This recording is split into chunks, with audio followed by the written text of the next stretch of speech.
ఆడదోమలు మాత్రమే మనుషులను గాని, జంతువులను గాని కుడతాయి. కానీ మగదోమలు ఏతే ఉన్నాయో ఇవి పూలలో ఉన్న రసాలను మాత్రమే పీల్చుకొని అవి బతుకుతాయి.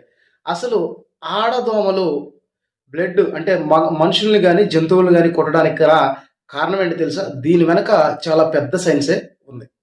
ఆడదోమలు గుడ్లు పెట్టాలి. అంటే గుడ్లు పెట్టడానికి హిమోగ్లోబిన్ కావాలి. సో మనుషులలో గాని, జంతువుల్లో గాని రక్తాన్ని పీల్చితే మాత్రమే అవి గుడ్లు పెట్టగలవు.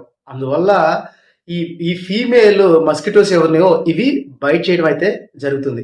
ఇలా రక్తాన్ని పీల్చినప్పుడు మాత్రమే గుడ్లు పెడతాయి. వాటి లైఫ్ టైంలో దాదాపు 200 నుంచి 300 గుడ్లు అయితే పెట్టడం జరుగుతుంది. అలాగే ఒక ఫీమేల్ యొక్క లైఫ్ కనుక చూసుకుంటే దాదాపు 6 నెలలకు పైగానే అది బతికుంటుంది. అదే మేల్ మస్కిటో కనుక చూసుకుంటే కేవలం 2 నుంచి 3 వారాలు మాత్రమే బతుకుతుంది.